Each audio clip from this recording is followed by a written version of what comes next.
necesario para que se mantenga vivo dicho patrimonio y que las nuevas generaciones lo entiendan de esa forma. Perfecto. Me gusta mucho esa pregunta, muy interesante y es básicamente lo que quisiera trasladar y transmitir a través de estas conferencias.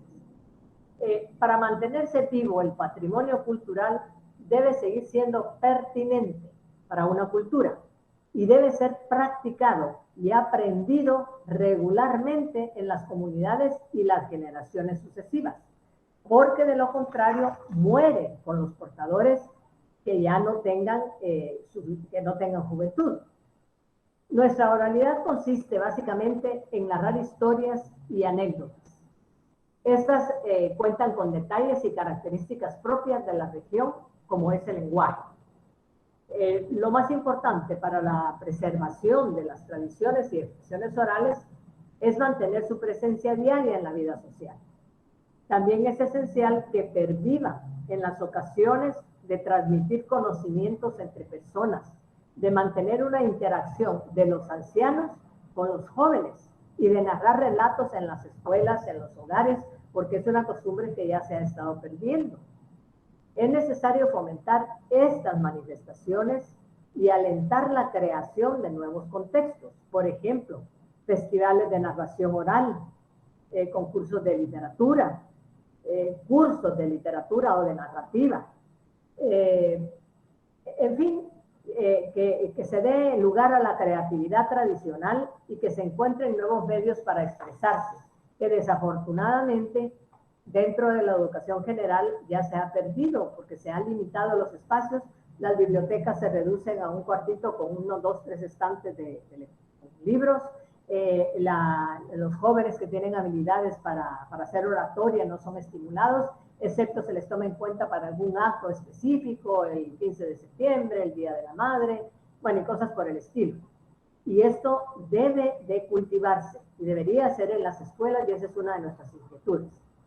ASCA, desde sus inicios en 1987, ha trabajado un enfoque que exige hacer hincapié en la sostenibilidad de la oralidad oriental por sus características particulares. La misión de ASCA ha sido precisamente esa. Habida cuenta es que ya hemos impreso 3 antologías de cuentos, leyendas y anécdotas. Invitamos a la sociedad civil organizada, a centros educativos y públicos en general, a que todos nos convirtamos en agentes activos de la salvaguardia y a la sostenibilidad de nuestra oralidad. Es decir, nuestra oralidad requiere preservar su riqueza, frágil, por supuesto, para las generaciones futuras, porque se está perdiendo, como ya lo dije anteriormente, la costumbre de contar historias, de sentarnos a la mesa y escuchar contar a los tíos o a los abuelos anécdotas. La tertulia familiar ya no existe. Los abuelos ya no platican con los más jóvenes porque a estos les parece aburrido. ¿Y de quién se tiene la información del pasado si no es de las personas mayores, los que ya han vivido años previos a la nuestra y que tienen experiencia y han sufrido ciertos embates y nos pueden decir dónde podemos pasar y dónde no? Una vez que se entienda la importancia de la oralidad, su origen y proceso, es necesario mencionar dónde estriba el valor de ASCA como portadora y salvaguarda de este patrimonio, ya que la noción de patrimonio es importante para la cultura en general y el desarrollo en cuanto a que constituye el capital cultural de los pueblos. Si no mantenemos, si no manejamos esto, perdemos identidad. Además de que es un vehículo importante para la transmisión de experiencias, de aptitudes, conocimientos entre las generaciones. A propósito de lo que les decía de la artesanía, por ejemplo, acá en Zacapa hay muchas personas que no saben cómo se hace un sombrero, especialmente los jóvenes, o posiblemente las generaciones ya no tan jóvenes, pero tampoco tan mayores como yo, o como mi generación. No saben cómo se hace un sombrero, no saben cómo se arma una escoba, no saben cómo se puede hacer una cazuela de barro, por ejemplo, en fin, o artesanías en particular. me dirigí específicamente al sombrero porque es parte de nuestras áreas, de nuestra área oriental. Y vuelvo y cito a Vargas Llosa porque me resultó muy, muy interesante, aparte de que hizo un artículo que le sugeriría usted lo buscara en Facebook y lo sugiriera con sus compañeros de estudio y al público que nos escucha también, porque fue un artículo precioso que no solo nos catapultó a nivel mundial como asociación, sino también como departamento. Y Vargas Llosa decía que era la más antigua de las tradiciones de la humanidad. Un quehacer que se han practicado en todas las culturas del planeta, sin una sola excepción. Es la más exclusivamente humana, porque es una característica única y exclusivamente humana.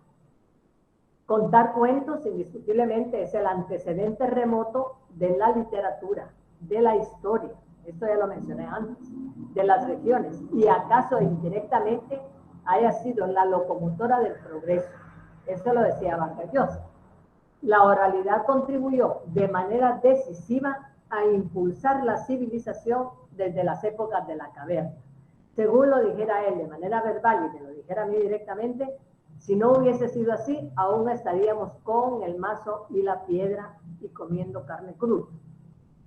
Seríamos unos cavernícolas. Desafortunadamente, la oralidad contribuyó de manera decisiva a impulsar la civilización desde la época de la caverna. Eso es indiscutible. Porque fue la primera forma de expresión que fueron teniendo los seres humanos, previos a lo que hacían para comunicar sus ideas y lo que pretendían manejar a través del arte rupestre, ¿no? O sea, de dejar sus huellas y sus marcas o pinturas y figuras en una parte rocosa, que es lo que llamamos arte rupestre.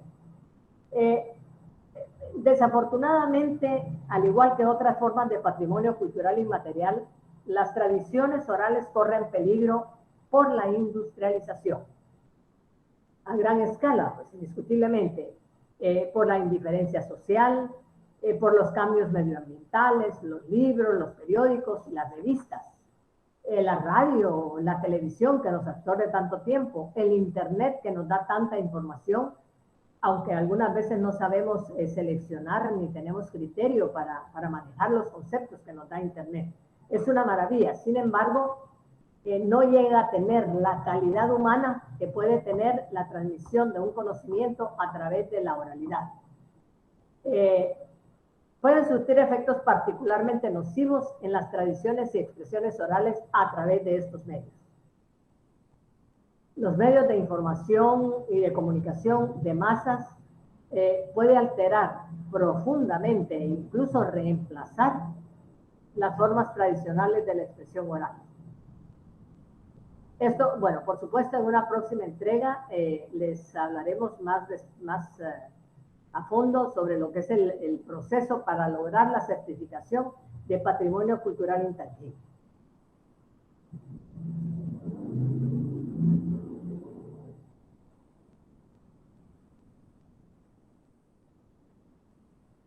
¿Le satisface la respuesta, señorita? O damos lugar a otras preguntas.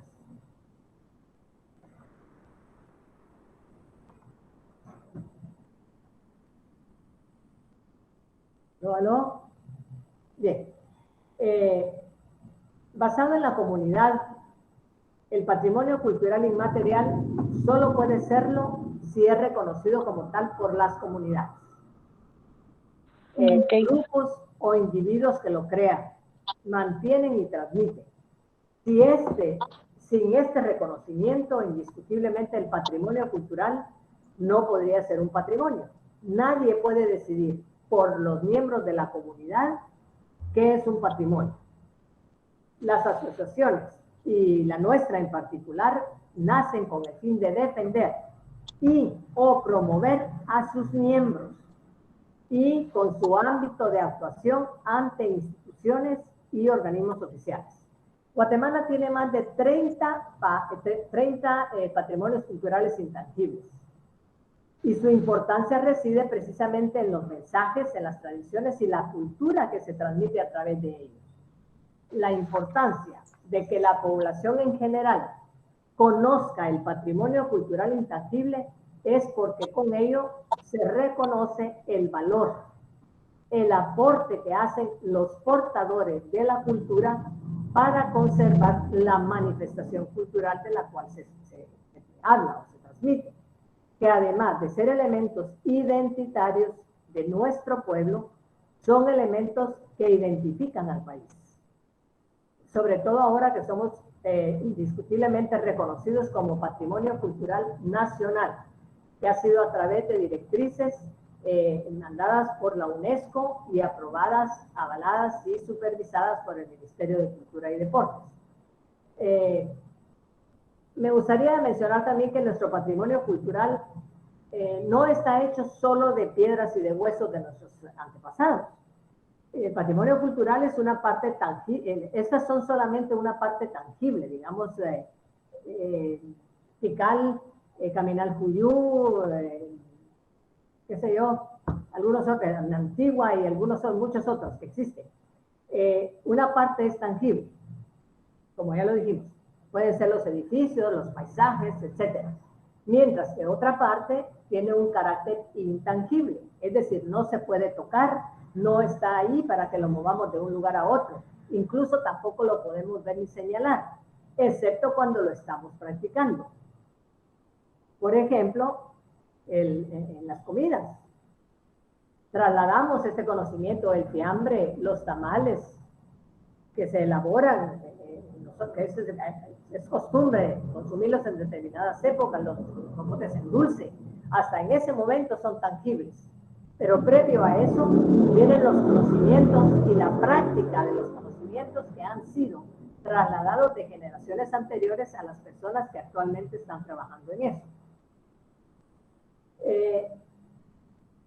Nuestra lengua, por ejemplo, el arte, la música, nuestras creencias religiosas son parte de este patrimonio.